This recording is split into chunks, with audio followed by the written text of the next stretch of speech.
말씀 오늘 민수기 10장 33절로 36절의 말씀 보겠습니다. 하셨으면 한 목소리로 다 같이 읽읍시다. 6절까지 시작. 그들은 주님의 산을 떠나 사흘 길을 갔다. 주님의 언약궤를 앞세우고 사흘 길을 가면서 쉴 곳을 찾았다. 낮이 되어 그들이 진을 떠날 때면 주님의 구름이 그들 위를 덮어 주었다. 궤가 떠날 때에 모세가 외쳤다. 주님 일어나십시오. 주님의 원수들을 흩으십시오. 주님을 미워하는 자들을 주님 앞에서 쫓으십시오. 궤가 쉴 때에도 모세가 외쳤다. 주님 수천만 이스라엘 사람에게로 돌아오십시오. 아멘. 하나님께서 떠났다가 왔다 이렇게 하는 것은 아니겠지만 상징적으로 이스라엘 백성들이 광야를 지나가는 동안에 이러한 일들이 있었다 하는 것을 보여주는 대목입니다. 하나님 일어나십시오. 하나님 돌아오십시오. 이러면서 모든 인생살이 광야의 길을 걷는 동안에 주님과 함께 했다 하는 것입니다. 민수기요. 민수기라는 말은 백성민자에 숫자라는 수를 쓰고 기록할 기자 이렇습니다. 민수기. 그러니까 백성의 숫자를 기록했다 하는 거예요. 그것이 이제 우리 민수기라는 제목인데, 성경의 제목인데, 사실은 이제 이게 처음에 이제 숫자를 세는 것과 끝에 숫자를 세는 게 나오지만은 실질적으로는 민수기가 아니에요. 백성의 숫자를 세는 것은 아주 일부분에 불과합니다. 그러니까 제목으로는 별로 적합하지가 않은 제목이에요. 원래 히브리 성경의 제목은 새벽 설교를 들으신 분들은 아시겠지만은 베미드바르 그래가지고 광야에서 이런 제목을 가지고 있습니다. 히브리 성경은 전부 다 우리 찬송가 제목이 다 찬송가 첫 줄을 제목으로 삼거든요.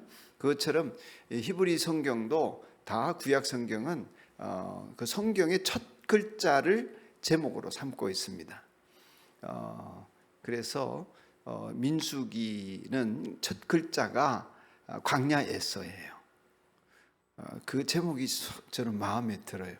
왜냐하면 민수기가 실질적으로 드라마틱한 광야 생활을 우리에게 보여주고 알려주거든요. 그래서 레위기까지 아주 그냥 지쳐서 읽는데 허덕이던 분들도 민수기 넘어오면 조금 신이 납니다.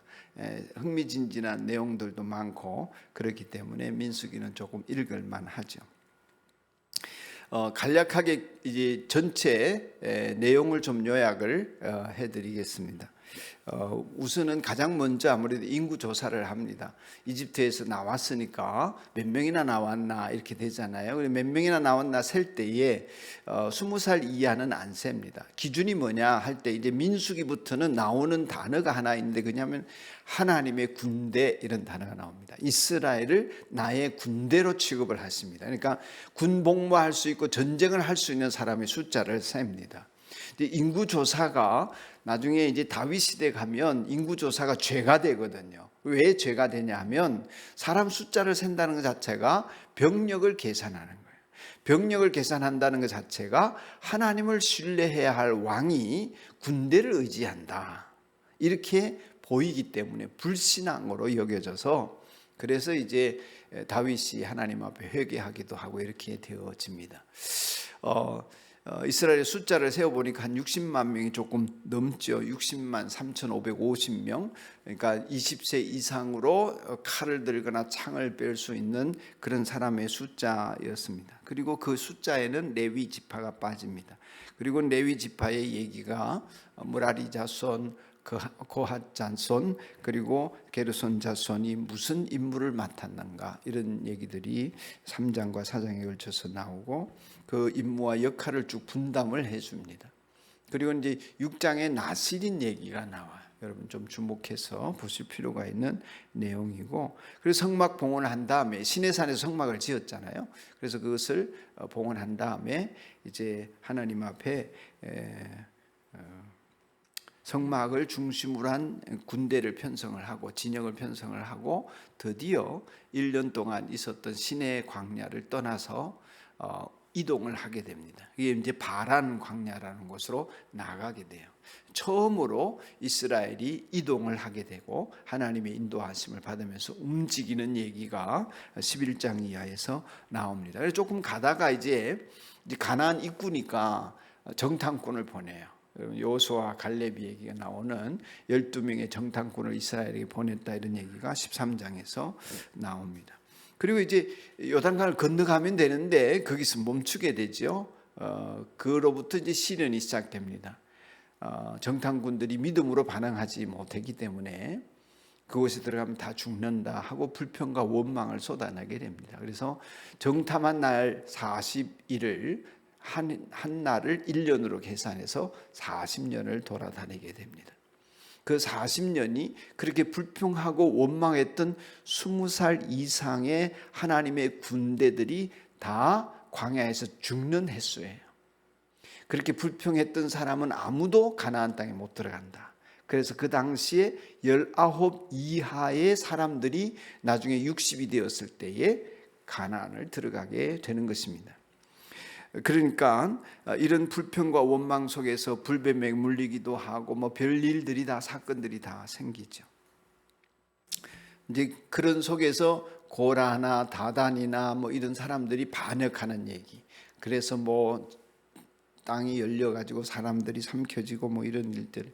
그리고 하나님 앞에 또 모세가 자기 백성을 용서해 달라고 하는 얘기, 이런 얘기들이 쭉 나온 다음에 22장 넘어가면 발람이라고 하는 선지자가 등장합니다. 이 발람은 신약 성경에도 아주 중요한 얘기로 취급이 되거든요. 발락이라고 하는 왕의 사주를 받고 이스라엘을 저주해 달라, 이런 부탁을 받아서 그런 일들을 하려고 했으나 하나님의 영이 막아서 발람이 저주하지 못하고 오히려 축복한 그런 얘기들이 나옵니다.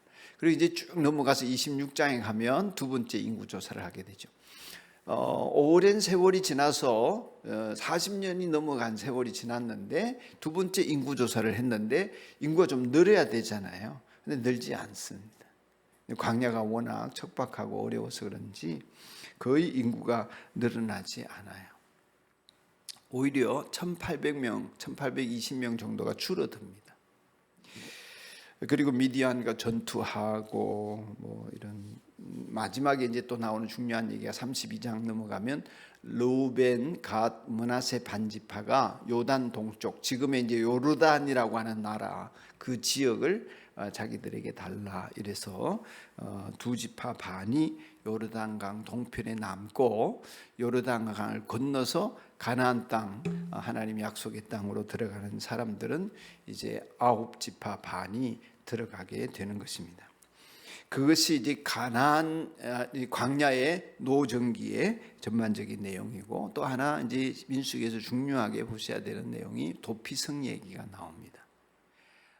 가나안 요르단을 중심으로 해서, 요단강을 중심으로 해서 동쪽에 3개, 또 서쪽에 3개의 성읍을 지정해서 고의로 살인을 한 사람이 아닌 이상은 그곳에 가서 하나님의 판결을 받을 때까지 목숨을 부지할 수 있는 우발적 살인에 의한 보복을 금지하는 그런 도피성 제도도 이제 주목하여 볼 일입니다.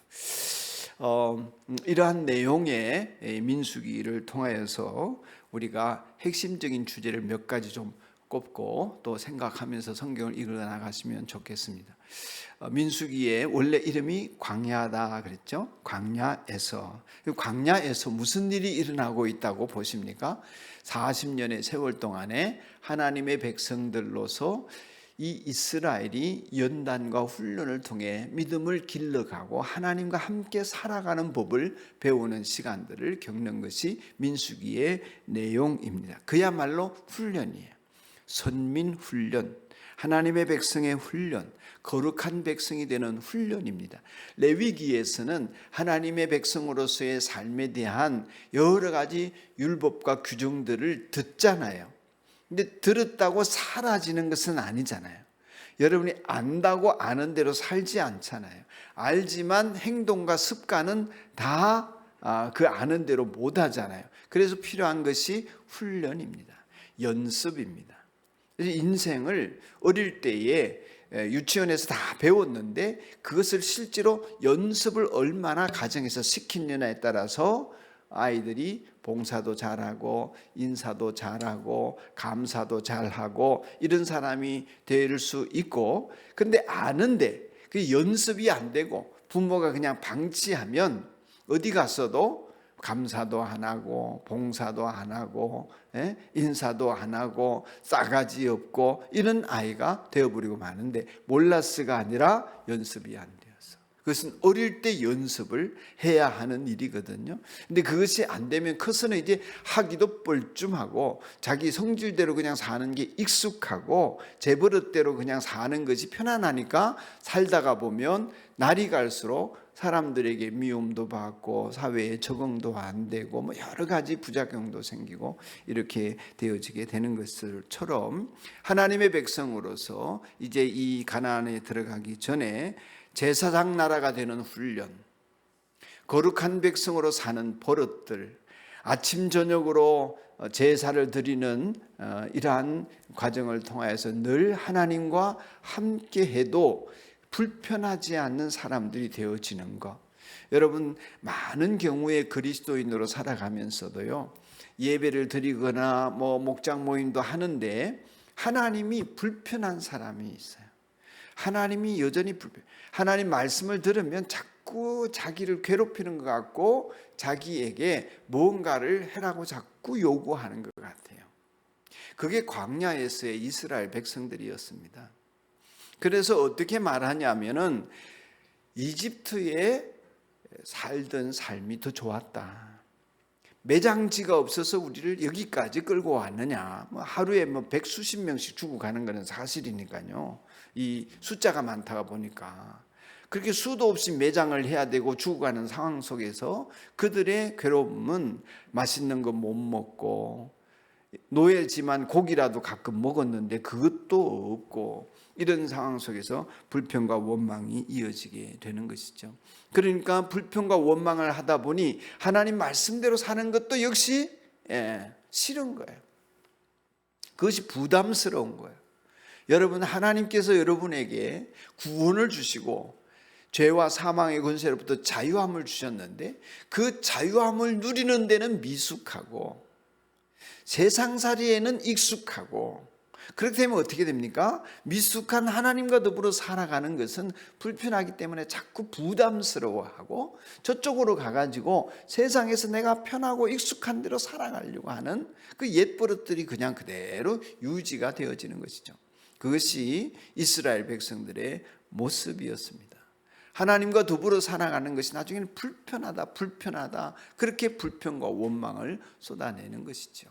여러분이 지금 만일에 하나님 말씀대로 살아가는 것이 굉장히 부담스럽고 마음에 괴로움이 있고 또 좀 피하고 싶고 이렇다면 그 말씀이 여러분을 괴롭히는 것이라기보다도 여러분이 세상에 너무 익숙해서 거룩한 삶을, 진리를 가까이 할 준비가 안 되어 있는 거예요.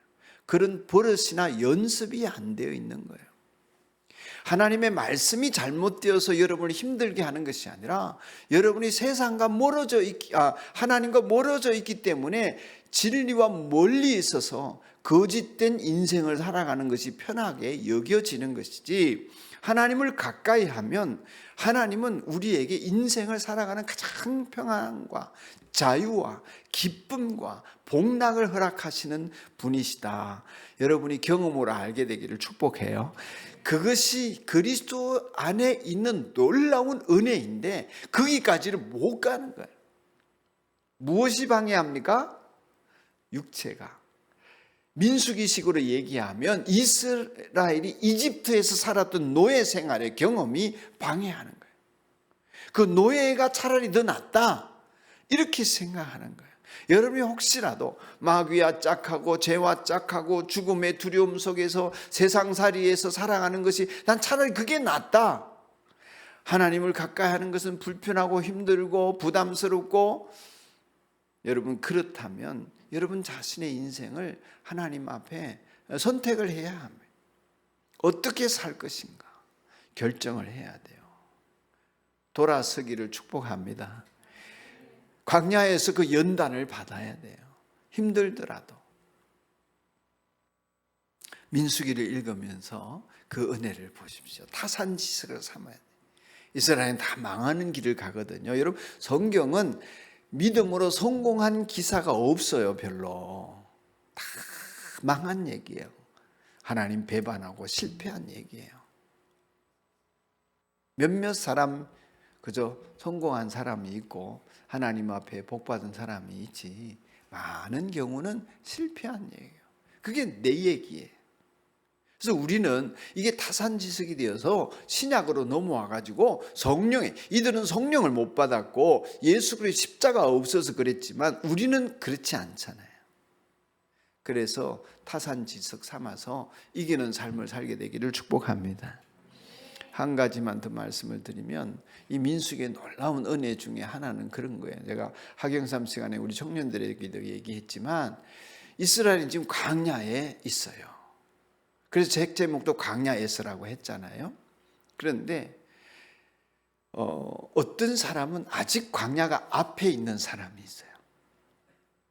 홍해를 못 건넜어요. 홍해를 못 건넌 그 사람이라면 인생이 까마득하죠. 어떤 사람은 홍해는 건넜는데 여전히 지금 광야에서 허덕이고 있어요. 많은 훈련이 필요해요. 그런데요, 어떤 사람은 광야를 지나왔어요. 그러기를 축복해요. 광야가 뒤에 있는 사람이 있어요. 에?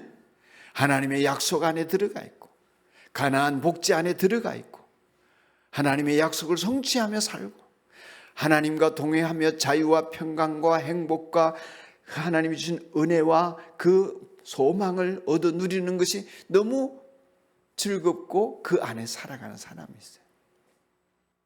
여러분 가만히 생각해 보세요. 여러분은 광야를 앞에 두고 있는 사람입니까? 광야가 뒤에 있는 사람입니까? 광야 가운데 있는 사람입니까? 우리는 빨리 광야의 연단을 지나고 주님과 행복한 동행을 할 줄 아는 광야가 뒤에 있는 사람이기를 축원합니다. 십자가가 그 일을 이루어 주셨습니다. 하나님의 은혜로 우리는 그럴 수 없었지만 우리가 십자가를 붙들고 십자가의 보혈의 은혜를 의지하고 그 은혜로 말미암아 주님과 함께 살아가는 성령 충만한 사람이 되어질 때는 광야가 뒤에 있는 거예요. 우리는 주님과 더불어 살아가는 것이 행복하고 그렇게 살지 않으면 찜찜하고 그렇게 살아서 주님이 주시는 능력과 권세로 주변 사람들에게 선한 영향을 미치는 하나님 앞에 기도하고 사람들에게 사랑을 베푸는 이미 그런 사람이 되어 있는 제자의 길을 걷는 여러분이기를 축복합니다. 민수기의 핵심이에요. 훈련, 자유를 얻은 사람의 훈련, 그리고 주님이 주시는 은혜의 광야를 지나는 축복. 광야를 지난 여러분, 그 민수기를 읽으면서 사모하게 되는 은혜이기를 축복합니다.